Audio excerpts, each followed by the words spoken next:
So here we are, another Disney film. I actually liked this one quite a bit. A lot more than I thought I would, I'll admit, because I don't remember this one all that much. Not that there's anything bad about it, it's just I usually tend to remember this one more for Kingdom Hearts 2 than anything else, you know. Turns out the Florida team got to work on this one. I haven't really referenced them that much before. I kind of referenced it in how they had to start farming out animation to other studios. Well, the Florida team had been doing little bits of animation for Roger Rabbit cartoons, and they did some side work, side animation stuff for Beauty and the Beast, Lion King, and Aladdin. But now they were like, okay, fine, you can do a full motion picture by yourself. Just go do it, make it happen. And they're like, oh yes, this is it. We're going to make the greatest film ever. All we need to do is get Stephen Schwartz on charge of the music, and everything will be great. Perfect. Then Stephen Schwartz signed on to do Prince of Egypt. Now, that shouldn't have been a problem. Basically, he was willing to do both Mulan's music and Prince of Egypt's music. However, Prince of Egypt was being done by DreamWorks, and he'd been bowled over there by Katzenberg. Yeah, that one, who by this point was now working at DreamWorks and had taken several people with him. So there's a little bad blood there. No legal stipulations. There was no, don't compete clauses or anything like that. It's just, they were like, no, you can't. You can't work with our enemies. That would be horrible. You should quit your job immediately. And Schwartz said, no. So he instead ended up going to Prince of Egypt, and they're like, oh, God, okay, now what do we do? And apparently, I'm bringing up the music of all things, because apparently that was one of the biggest problems they had in the construction of this film. Finally, they landed on getting in Jerry Goldsmith, who, if you've ever listened to, say, the main Star Trek theme from the Star Trek motion pictures, you've probably heard Jerry Goldsmith's work. He's done quite a few things. I'm not a huge fan of him myself, admittedly, but, the man does have some talent. There was also a couple of other small issues behind the scenes, but the one I want to bring up that is the most amusing to me is the deal with the cricket. There's a cricket in this. Cricky, I believe, is the name of the cricket. And, there's a cricket, and it's just there in the film. You notice how it doesn't really have anything to do with anything? You know why the cricket's there? Because Michael Eisner insisted that there needs to be some kind of animal companion. And everyone else, and I do mean everyone else, was like, why? We've already got the horse, if you want that, and a talking dragon. You can't have a dragon. Dragons are big. No, it's Chinese. Chinese dragons. They can be whatever size. Oh. Well, we still need an animal companion, but we have... Okay. Here's the cricket. Is the cricket in this scene? Yes, the cricket's in this scene. Bob. God. I do have one other thing to mention, but I'll get to that in just a second. There's some interesting stuff here. Miguel Ferrer actually plays Shan Yu, which is interesting because he does a good job of it, but I don't remember Shan Yu as being a particularly good villain. And Huthor, on the off chance you're watching this, I tend to stand by my statement. Not a particularly memorable villain. He was ultimately just the face for the Hun army, which I know actually is incredibly inaccurate to call these Huns. Let's just move on from that. They did bring in James Hong for the obstinate bureaucrat guy, which sucks, but at the same time is awesome because James Hong is awesome and it's always nice to hear him. Right off the bat, we see that Mulan is skilled, creative, and knows how to work around issues. The problem is she lazy? I only bring this up because I've heard several people say this. In fact, a friend of mine even said this with regards to this film. And I found myself thinking, what? She's not lazy? Yeah, look, she doesn't do her chores and she doesn't do things properly. And I'm like, well, that's not laziness. That's just lack of caring. And then we got into a big discussion about the difference between lack of caring and lazy. And we all just kind of got into a completely unrelated tangent. The thing I was left with that, though, is I tend to agree. I don't really think she's lazy. So I guess I don't agree. What I do think is that she has a general lack of motivation. After all, she is a female in a ridiculously sexist culture. What's almost amusing to me is that they portray the sexism as just cartoonishly evil, which makes sense. It almost takes some of the weight away from it, though, because it's so obviously bad and wrong. It's like, okay, And you also notice pretty much all of the decent people in the film don't actually practice that. Even Shang himself, Zhishong, I think? I can't remember his first name. It is Shang. Or is it Shang?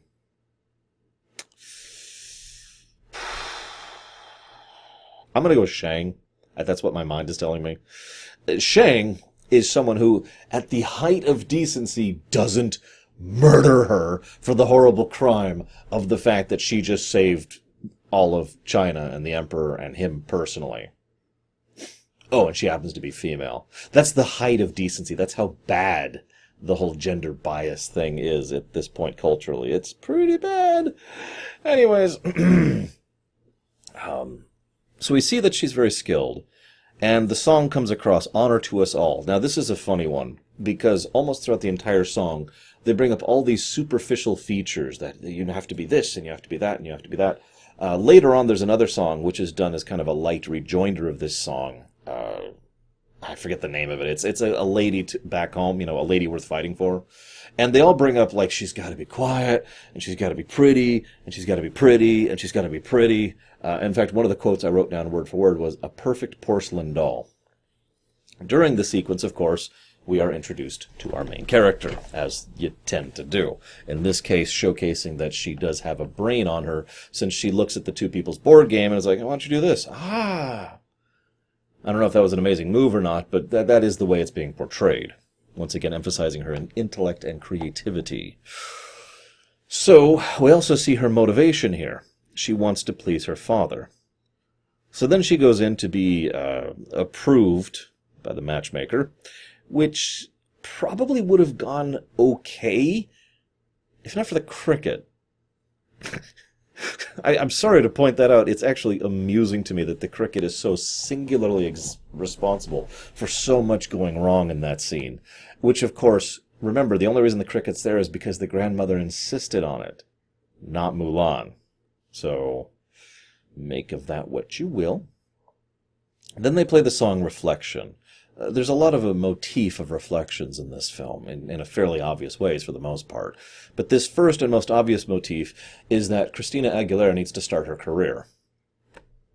I'm not actually kidding about that. I did a little looking into this, and a lot of people seem to agree that this song, Reflection, is the song that launched Christina Aguilera's career. So, congrats! Yay! It's a good song. I actually like it. It's among my favorite Disney songs of all time. No joking. I actually know several people personally who relate to it. In fact, I wrote down a little line here which says, and I quote, "Why is my reflection someone I don't know?" I imagine at least some of you out there understand that to some extent or another. And so, it's very relatable. And it makes Mulan herself very relatable. Her father, of course, is mostly supportive of her, and is willing to die for the way things should be. This is the catch. He's mostly supportive, but ultimately he is still stuck in the pattern of how things should be.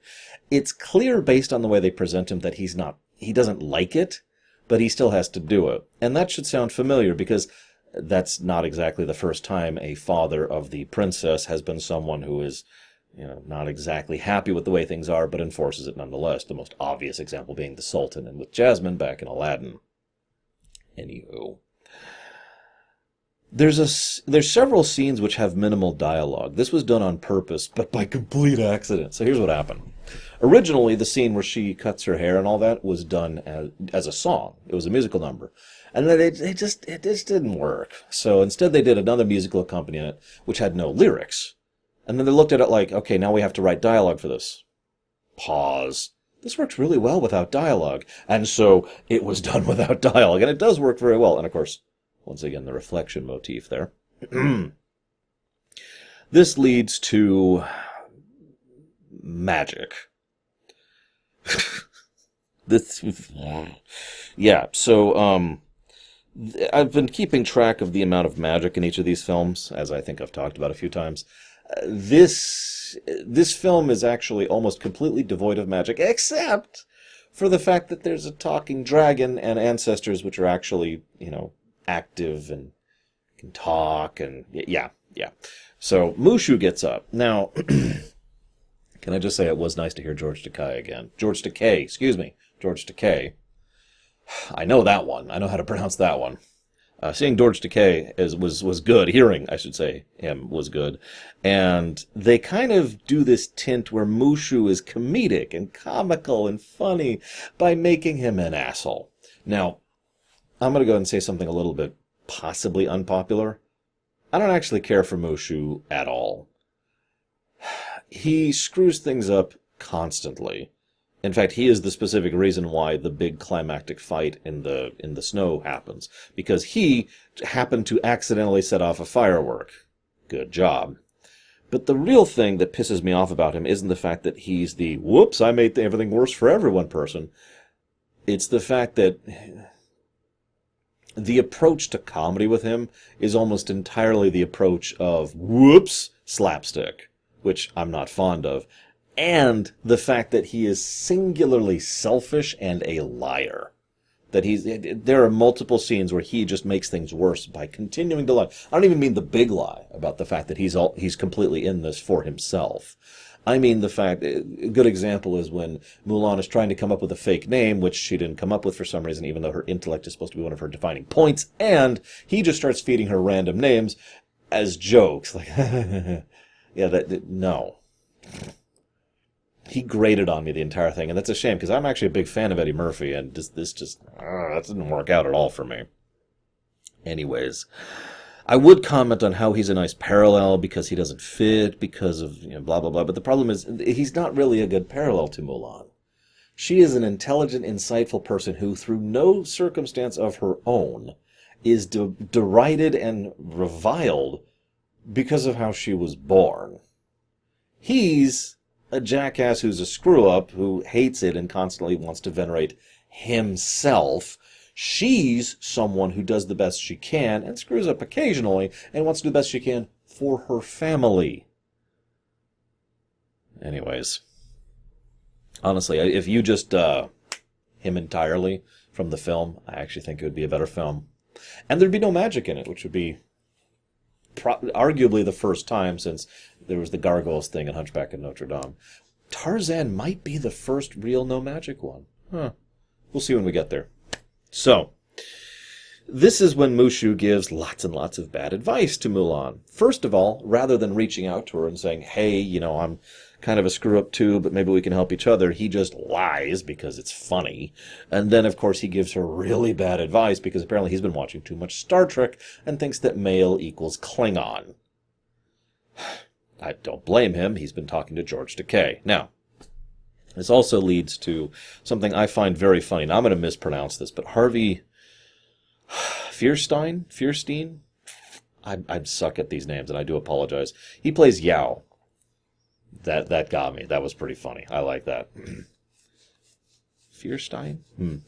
So, there's a bit where we see General Lee, who is the captain's father. He's taking the main force to the village, while Shang is left with the peasant militia, the conscripts. Okay, so we have a little bit of the construction of the overall narrative of the conflict now. We've got one army moving in a direction and another army moving directly to oppose it because the Huns' overall motive seems to be, screw you, I like fighting, and also I'm better than you. Maybe they are Klingons. This also leads to Mulan getting her own tent, specifically because of the fact that she's such a screw-up. I'm pretty sure they did that just to bypass some issues there. I mean, having your own tent in general is something of a luxury in an army camp, especially in this era. But I'm getting a little bit off topic. This then leads to the big montage, discipline, strength, be a man. Okay, I'll admit I like that song too. I actually like several songs in this film, so go figure on that one. What's your favorite? Quick question, out of curiosity. And while I'm asking you questions, well, I guess I shouldn't ask you this, because you remember how in Hercules I mentioned you needed the inside and the outside, and I gave that whole speech about that? Mulan kind of takes a similar take on that.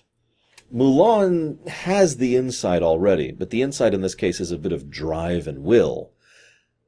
But the problem is, that's the way it's presented, even though that doesn't actually make sense. See, as much as I like the young man, the problem is...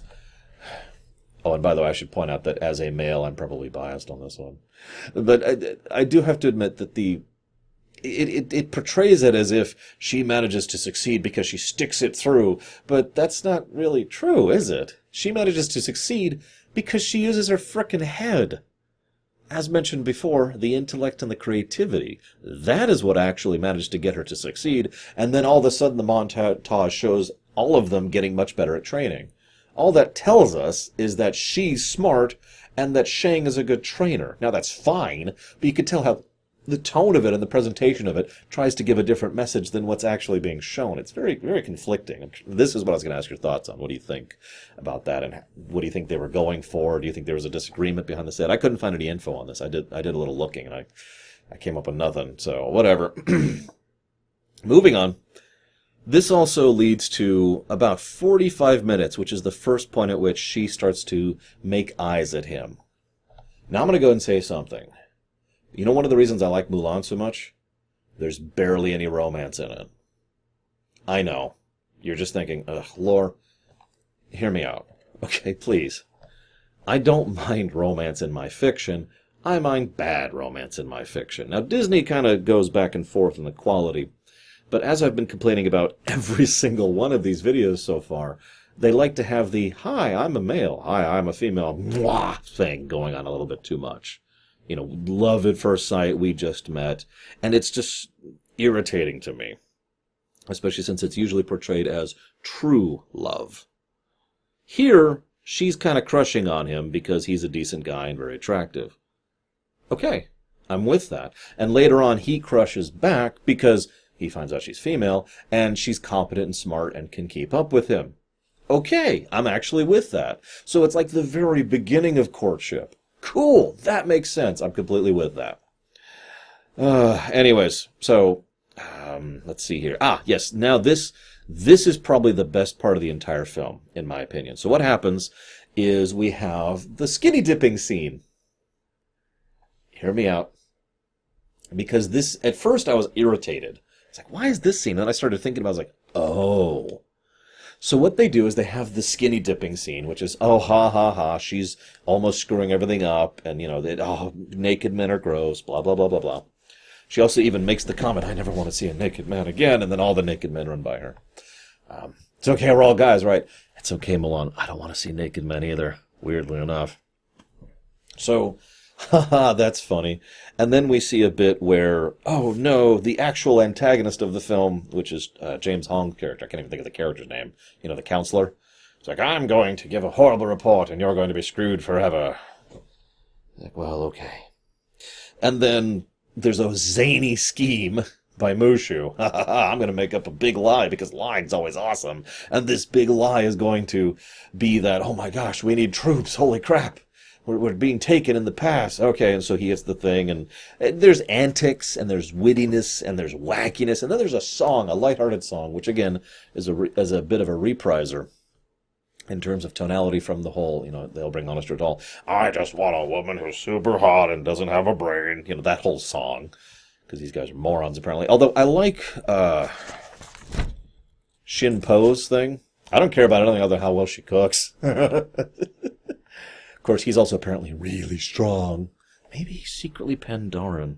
Anyways, and so we have this lighthearted, silly song to follow up the lighthearted, silly slapstick antics, and then, in the middle of the song, the music just cuts off abruptly, and the singing stops, because they've arrived at the village, and it is completely devastated.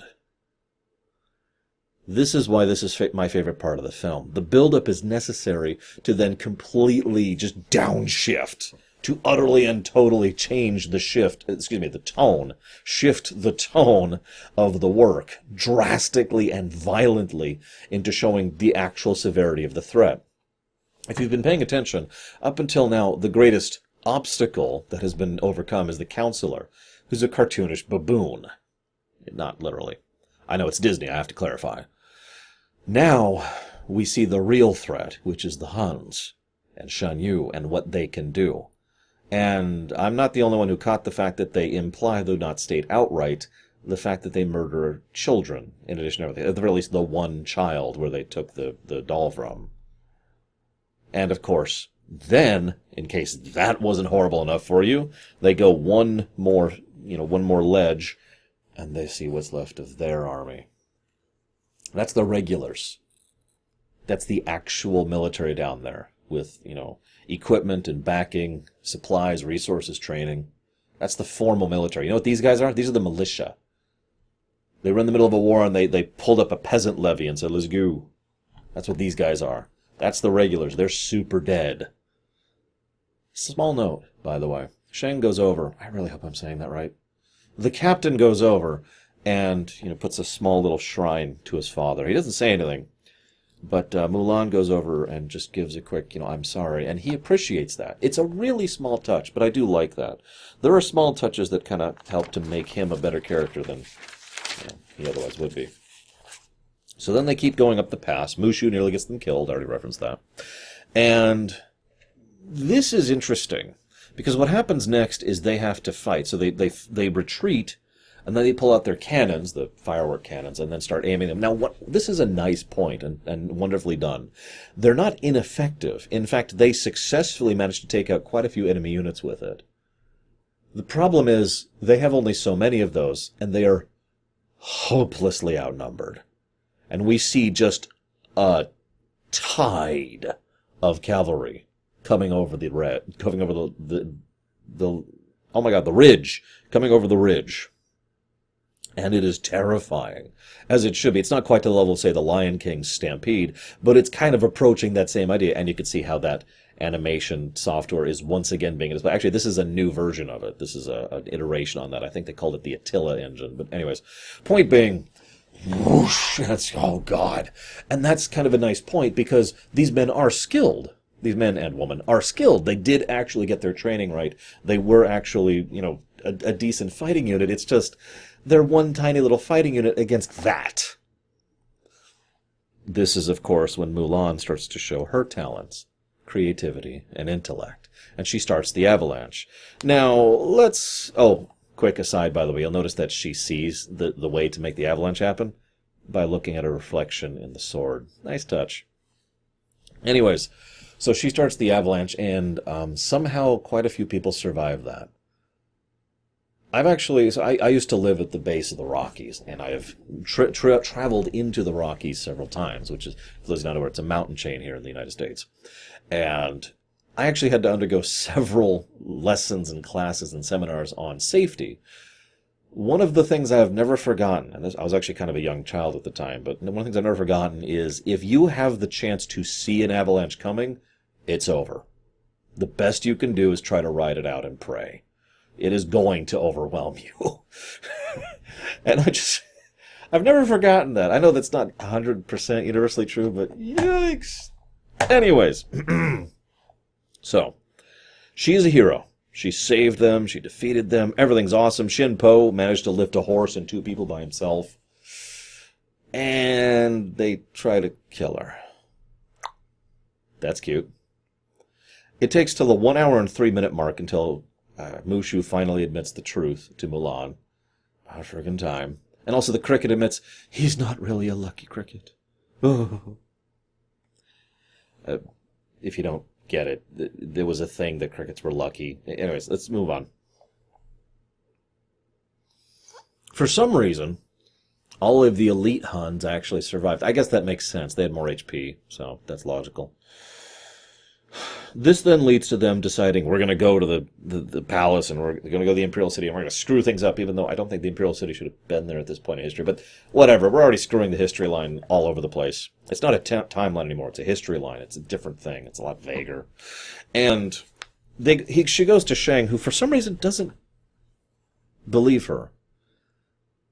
Now, thankfully, this doesn't blur into full-on Cassandra truth, which always irritates me. It's just, he seems to just kind of look at this like, eh. She even hits him with the perfect question. You said you trust Ping. Why is Mulan any different? And he has no answer for that. Shrug. I mean, I get it. Severely sexist. Anyways, so we go into the Imperial City, and then this is when the Heartless boss shows up, and you have to do this weird trick to jump up on its back and attack it there, and it's really irritating because it does this lightning attack.